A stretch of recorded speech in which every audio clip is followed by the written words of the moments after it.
नमस्कार साथियों, आप सुन रहे हैं चाणक्य नीति कुकू एफएम पर एमडी मोटिवेशन के साथ। अब हम शुरू करने जा रहे हैं चाणक्य नीति का 5वां अध्याय। चलिए प्रारंभ करते हैं। 5वें अध्याय के प्रारंभ में चाणक्य कहते हैं कि स्त्रियों का गुरु पति होता है, अतिथि सबका गुरु है, ब्राह्मण और क्षत्रिय और वैश्या का गुरु अग्नि है तथा चारों वर्णों का गुरु ब्राह्मण है। आगे समझाते हैं कि जिस प्रकार घीसने, काटने, आग में तापने, पीटने इन चारों उपायों से सोने की परख की जाती है, वैसे ही त्याग, शील, गुण और कर्म इन चारों से मनुष्य की पहचान होती है।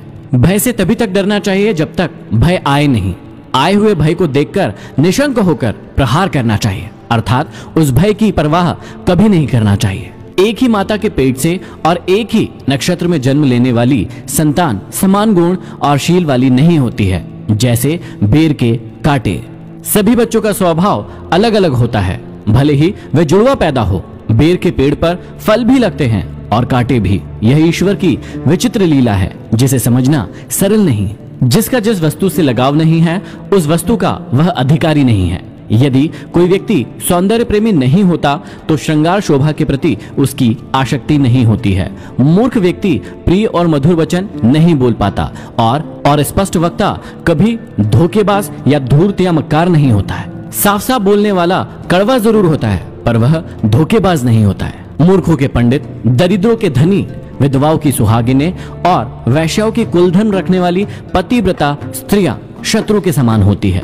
यह सांसारिक नियम है कि मूर्ख व्यक्ति पंडितों से ईर्ष्या करते हैं, निर्धन व्यक्ति धनिकों से ईर्ष्या करते हैं। वैश्याएं धर्म का पालन करने वाली पतिव्रता स्त्री से ईर्ष्या करती है और विधवाएं सुहागिनों को देखकर अपने भाग्य को कोसती रहती है। यह एक स्वाभाविक प्रक्रिया है। दूसरों को सुखी देखकर कोई सुखी नहीं होता है। आगे समझाते हैं कि आलस्य से अध्ययन कभी ना करें, क्योंकि विद्या नष्ट हो जाती है। दूसरे के पास गई स्त्री बीज की कमी से खेती और सेनापति न होने से सेना नष्ट हो जाती है। आगे चाणक्य समझाते हैं कि विद्या अभ्यास से आती है। सुशील स्वभाव से कुल का बड़प्पन होता है। श्रेष्ठत्व की पहचान गुणों से होती है और क्रोध का पता आंखों से लगता है। धर्म की रक्षा धन से होती है। विद्या की रक्षा निरंतर साधना से होती है। राजा की रक्षा मृदु स्वभाव से और पतिव्रता स्त्रियों से घर की रक्षा होती है। ऐसा कहने वाले कि वेद और पंडित व्यर्थ है, शास्त्रों का ज्ञान व्यर्थ है, ऐसे कहने वाले स्वयं ही व्यर्थ होते हैं।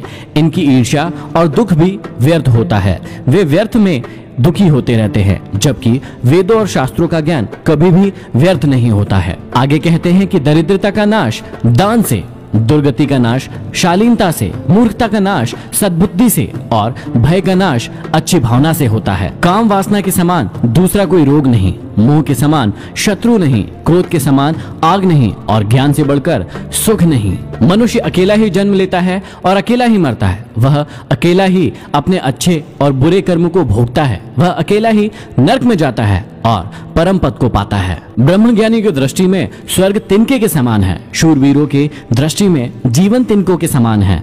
इंद्रजीत के लिए स्त्री तिनके के समान है और जिसे किसी भी वस्तु की कामना नहीं है, उसकी दृष्टि में यह सारा संसार तिनके के समान है। उसे सारा संसार क्षणभंगुर दिखाई देता है। वह तत्वज्ञानी हो जाता है। विदेश में विद्या ही मित्र होती है, घर में पत्नी ही मित्र होती है। रोगियों के लिए औषधि मित्र है और मरते हुए व्यक्ति का मित्र धर्म होता है, अर्थात उसके सत्कर्म होते हैं। इसलिए विद्या, पतिव्रता, विदुषी स्त्री, रोग के समय उचित औषधि और मृत्यु काल निकट आने पर व्यक्ति के सत्कर्म ही उसका साथ देते हैं। इसी प्रकार आगे समझाते हैं कि समुद्र में बरसात का होना व्यर्थ है, तृप्त व्यक्ति को भोजन कराना व्यर्थ है, धनिक को दान देना व्यर्थ है और दिन में दीपक जलाना व्यर्थ है। चाणक्य कहते हैं कि बादल के जल के समान कोई दूसरा जल नहीं होता, आत्मबल के समान कोई दूसरा बल नहीं होता, अपनी आंखों के समान कोई दूसरा प्रकाश नहीं है और अन्न के समान दूसरा प्रिय पदार्थ नहीं होता। निर्धन लोग धन चाहते हैं,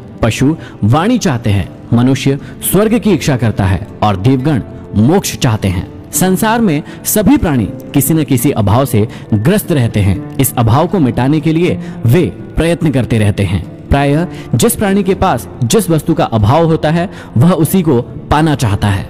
सत्य पर पृथ्वी टिकी है, सत्य से सूर्य तपता है, सत्य से वायु बहती है। संसार के सभी पदार्थ सत्य में ही निहित होते हैं। यहाँ सत्य की महत्ता का प्रतिपादन करते हुए आचार्य चाणक्य कहते हैं कि यह समस्त पृथ्वी, हवा की गति, सूर्य की तपिश और संपूर्ण ब्रह्मांड सत्य में ही समाया हुआ है। सत्य के द्वारा ही सारा ब्रह्मांड चलाया जाता है और कहा भी जाता है सत्यम शिवम सुंदरम, अर्थात सत्य ही सबसे बड़ा धर्म है, सत्य से बढ़कर कुछ भी नहीं है। लक्ष्मी अनित्य और अस्थिर है, प्राण भी अनित्य है और जीवन भी अनित्य है। इस चलते फिरते संसार में केवल धर्म ही स्थिर है। पुरुषों में नाई धूर्त होता है, पक्षियों में कौआ, पशुओं में गीधड़ और स्त्रियों में मालिन धूर्त होती है। ये चारों सदैव दूसरों के कार्य को बिगाड़ने वाले होते हैं। मनुष्य को जन्म देने वाला, यज्ञोपवीत संस्कार कराने वाला पुरोहित, विद्या देने वाला आचार्य, अन्न देने वाला, भय से मुक्ति दिलाने वाला अथवा रक्षा करने वाला, ये 5 पिता कहे गए हैं। अतः समाज में इन्हें पिता अर्थात पालन करने वाला उच्च स्थान दिया गया है। यहाँ पर समाप्त होता है 5वां अध्याय। अब हम बढ़ेंगे 6वें अध्याय की ओर।